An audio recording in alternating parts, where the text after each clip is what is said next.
So I got a couple of bandsaws, and this one's my biggest. It's a Jet 14 SFX, and the fence on it sucks. Out of the box, this fence was completely unusable. You can see how the handle works its way up after you lock it down. Even if you can manage to get the locking handle to stay down, it's still very easy to force the fence on the rail. And apart from that, it was about impossible to get this fence to be perfectly perpendicular to the table. Now, I suppose I could have solved that issue with shims, but I really felt like I shouldn't have to. Generally speaking, I like the saw, though I have changed out the tires and the guides, but now it was time to upgrade the fence. So while the saw itself may not be top of the line, the fence that I'm putting on it is. One thing I definitely found out is that the instructions for this leave a little bit to be desired, but I'm going to show in this video how I installed it and did the basic adjustments.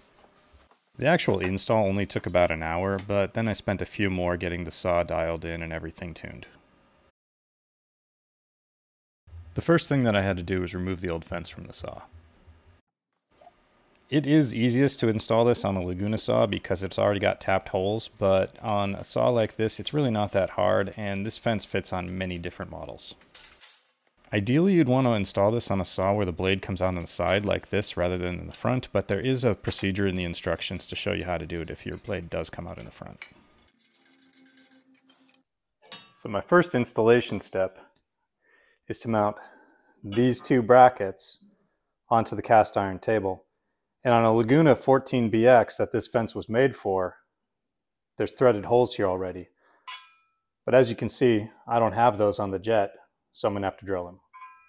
One thing I've already identified that's kind of annoying about this is that all the supplied hardware for different size saws comes 2 bolts a piece.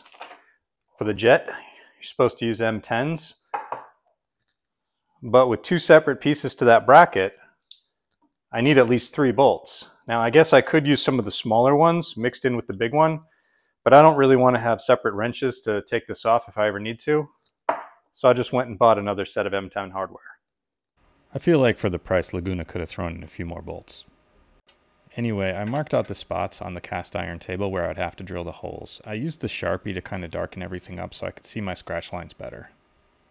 I took care to make sure I wasn't planning on putting any holes where any of these doublers or bump outs on the bottom would be. I carefully laid everything out, and I triple checked the placement because I really didn't want to drill any more holes into this table than I had to.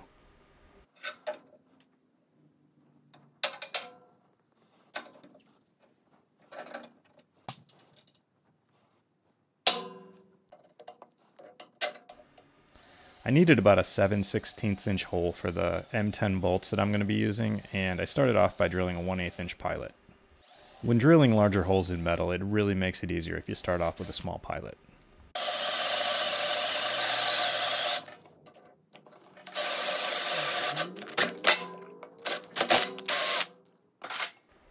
Once I got the first hole in, I temporarily installed the small bracket. I did it in this order because I wanted to have that to reference off before I put in the final holes for the large bracket. The instructions said install this bracket approximately 2 inches below the surface of the tabletop. I will say from my experience in installing this, it's much better to get it exactly 2 inches below the surface of the tabletop. Having it any higher or lower kind of affects how the fence rides on the tabletop itself, though there is an adjustment that I'll show you later. The large bracket has a lot of holes, so you got a lot of placement options, but make sure you don't block your miter slot or a blade slot if you have one on that side of the saw. So in marking, I had just put little scratch lines on each sides of the slots that I wanted to use, then measured to the center to find my hole spots.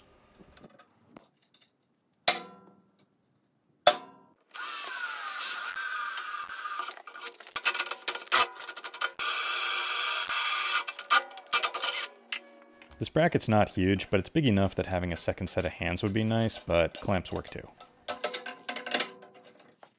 So one thing I discovered with my oh so careful hole placement was that the larger washers that are supposed to go on the nut side would not fit because of the little fillet in the casting. So rather than grind a flat spot on those washers, I just decided to use them on the front and then use the smaller washers on the nut side. This worked just fine, and I'm pretty sure at the end of the day it's not really going to matter. Like I mentioned earlier, it's important to get this mounting bracket exactly 2 inches below the surface of the tabletop, so having an engineer square or something like that will really assist in this.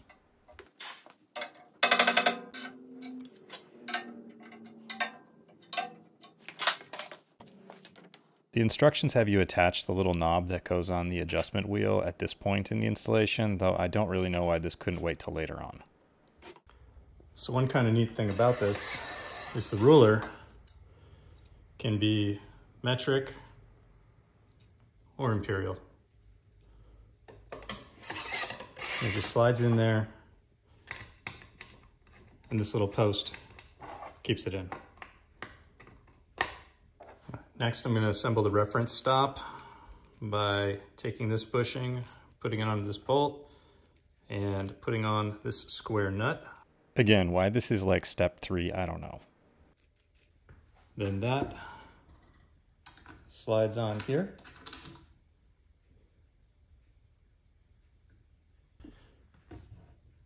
And so this can be used as a reference when doing repeated cuts. Like if you have to set the fence to one spot, move it again, but you want to put it back where you had it the first time. So moving on, attaching the fence to the bracket's pretty easy. You just line up the holes on the bottom and thread in the bolts.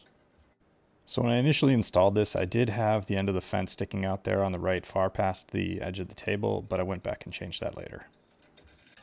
So I'm going to start with just finger tight, because this is going to need some adjustment.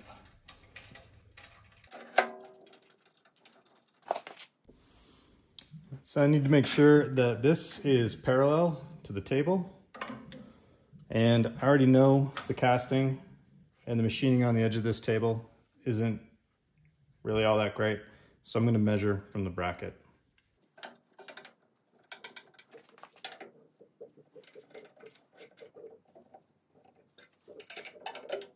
So I'll acknowledge right now that there's some continuity errors in this video. As you can see, the blade is clearly installed, though I haven't shown myself reinstalling it yet.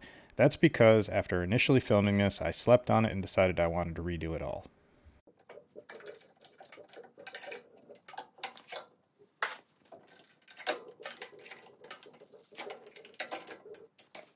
So now I'm going to put the fence on, so making sure these two knobs are loose and this bar is out, I'll slide it into this channel on the fence.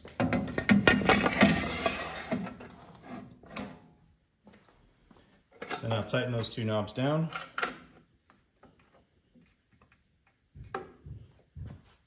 And that's as easy as that.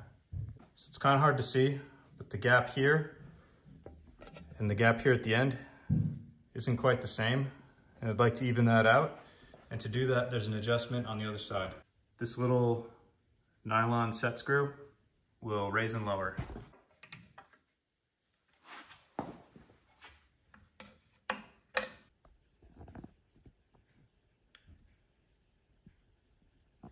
Much better. So one thing I noticed is if I crank down the fence lock, it'll throw the fence out of square in relation to the table. So kind of right in the middle is perfect. If it's too tight, the back might be square, but the front will be out.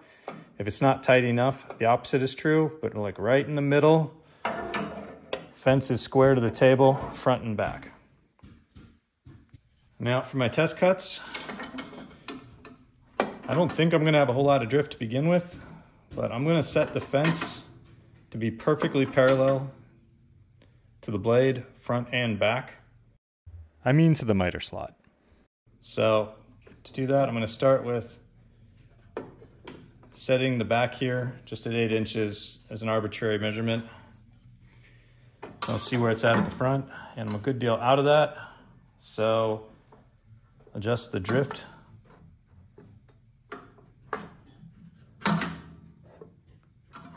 Now I'm at 8 at the back. That's pulled the front out a little bit. So I'm going to move the fence in a smidge out on the back so the front's touching again. Smidge closer on the front. Back is still exactly where it was. I'm going to lock the fence down just to make sure. And we're perfectly parallel to the blade and the miter slot.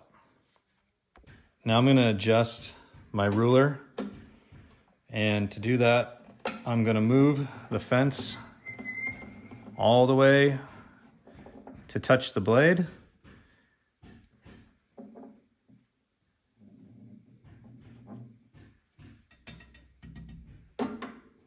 And that's close enough for me.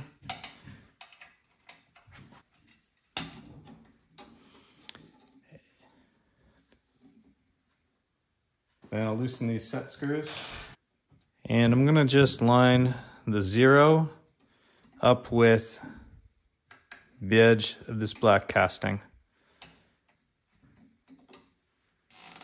It's a bandsaw. This only needs to be so precise. So to briefly go over controls, you have locking lever here. These two are drift lock levers. So adjusting drift, you would open these up, move this knob here to adjust the drift, then relock them down. And then for micro adjusts with the lock open, you can crank this wheel. One crank equals a 1/4 inch turn. And if you want to go, I don't know, move it fast, open up this lever, pull this back, and you can do a quick adjust that way. And then put that back in, back to micro adjust. So the way you'd use this little stop, if you wanted to set things up for repeat cuts, is you could put it somewhere like there, tighten this down, move the fence next to it, make a cut, say you need to change it to do something else, move it to there, then you can move it back, and it's exactly where you wanted it to be. I have my saw set up per the Alex Snodgrass method, and I'm not going to get into exactly how to do that because I can't explain it better than him, but I'll put a link to his video in the description. But the gist of it, when we're talking about upper guides, the thrust bearing is just as close as possible to the blade as it can be without actually touching. And the same is true for the left and right guide bearings. And they're no farther forward than the gullet of the blade. The gullet's this part right here, so the guide bearings only come up till right there, and nothing's actually touching the blade, it's just almost. So when you move the blade through, little to no movement at all on the bearings.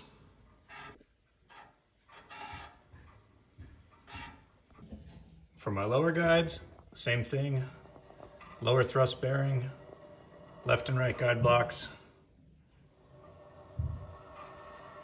Barely there.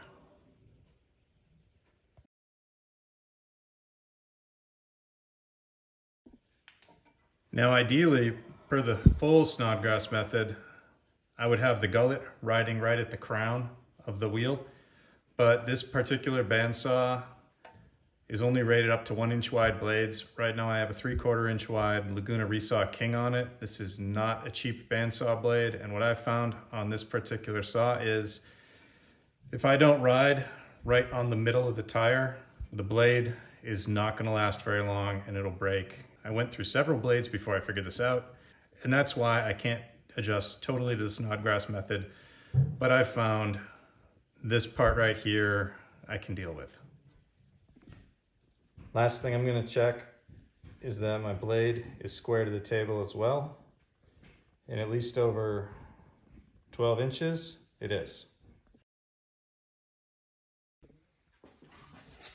So as a test, I'm gonna see if I can resaw this piece of walnut that's not even a 1/4 inch thick on one end. Maybe a 1/4 inch thick at the other. So we'll see if I can get an even slice off this. This side here is pretty flat, and that's the side I'll have against the fence.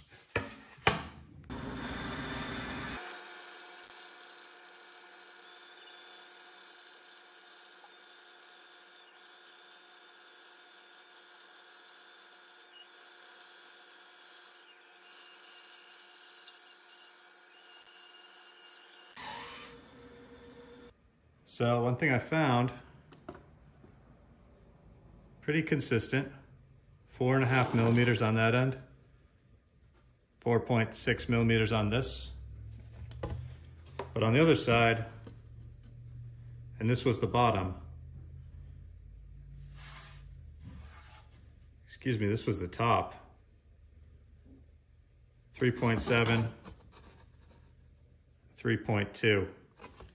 So I'm about 1 millimeter out of parallel, top to bottom. So to compensate for that, I'm gonna try actually adjusting the table a little bit. The goal is to make it just a little bit wider at the bottom of the blade than the top. Just a hair. And see if that will adjust for that top to bottom discrepancy. So what I've got now is a slight gap at the bottom, still touching at the top. Let's see what that does.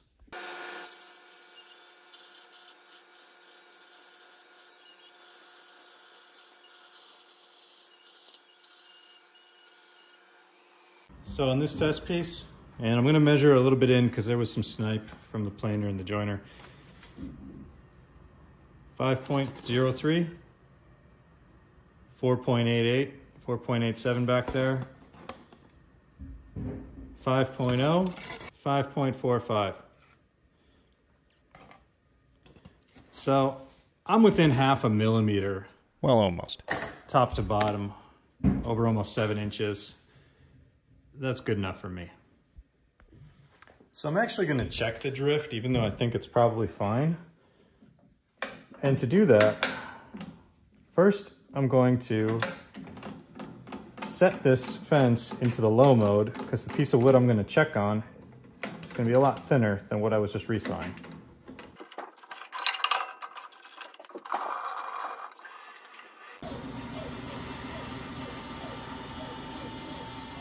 So several inches into the cut with the saw off, the blade should be right in the middle of the kerf. And it is almost exactly there. It's maybe a little closer on the fence side than the other side. So I'm gonna make a micro adjustment and see if that makes any difference. Now, every single bandsaw has a little bit of drift one way or another, but properly set up by the Snodgrass method, you'll almost never notice it. If you do though, most bandsaws, you have to adjust the table itself to be able to eliminate the drift, but not with this fence. And it was that easy. So I scribed a line onto another big chunk of walnut, and then I ripped it down right next to the line, but not on it. And the reason I did it this way is because I wanted to see how close the line would be to the cut to get a good idea if there was any drift. And it's kind of hard to see, but the blade did run perfectly true over about 32 inches straight before the piece of wood got too short. So after making that minor adjustment, I went back to see how it would affect my resaw because that is usually what I use this saw for anyway.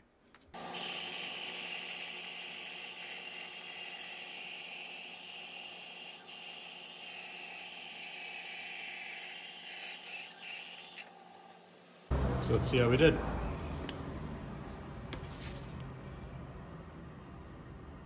.28, 6.33, 6.03, 6.06. Then 1/4 millimeter parallel. That's nice. Ooh, that's a bingo! Now that I felt like I really had everything dialed in, I went ahead and started resawing up some really large pieces of walnut I had that's for a future project. So this piece started out at 2 inches thick and I needed 1/2 inch thick slices. For my first slice, I decided to be conservative, so I set the fence at 5/8 inch thick, knowing that I'd then plane it down to 1/2 inch, but this turned out to be way bigger than it needed to. I think I would have been fine if I had set the fence to 9/16 and I still would have had enough to plane down to get the board smooth to 1/2 inch. So I'm going to call that my first real resaw with the new DriftMaster. 15.85, 16.46, 16.34, 16.47, 16.94, 16.90, 16.45, 16.38. So this is about 10.5 inches wide, and that was good within a millimeter, actually less, top to bottom, front to back. So while that wasn't quite as good as my last test, I do think that technique played a huge role. This piece of wood was pretty big, and if I had had an outfeed table, I would have been able to control it a little bit better. But regardless, I'm going to call this a success. I cut up a few more pieces, and the DriftMaster was a huge improvement over the original stock fence the saw came with. So the only thing I really don't like about this fence are these corners. The machining is very sharp, and I feel like for the price, they could have put some kind of plastic bump over this. I already hit my head on it once while I was tightening stuff down, and I know I'm gonna walk into this and catch it right on my side. Luckily, I have a solution. I designed and 3D printed some covers to go over the ends of the fence rails. Like I said though, for the price, I feel like this is something that the fence should have come with. Other than having to manufacture my own bump stops, the price is really about the only thing I can complain about. I bought this directly from Laguna, but as you can see, just about every website, it's going to be the exact same price, $349. So aside from price, what can I really say about this? The DriftMaster is a huge upgrade from the fence that this saw came with, and I really like it a lot. I'm glad I bought it. However, this is not a silver bullet for having good resaws. Yes, you can correct drift with it really well. The micro adjust is very nice. I love how easy it is to flip this to the low position. But if you want to get good resaw, other things to consider, having a good blade like this, it's a Laguna Resaw King, is really good. But most importantly, having your guides properly set up per the Alex Snodgrass method, I think is the single most important key to getting good, consistent resaws. This featherboard by Bow Products was kind of a game changer for me. I love this thing, though I do need to get the extension that goes on the top for wider resaws. Overall, I think if you can get past the price, this is an amazingly good addition to any bandsaw. So there you have it. That's how you install, adjust, and use a Laguna DriftMaster. Hopefully somebody finds this useful, and if you made it this far, thanks for watching.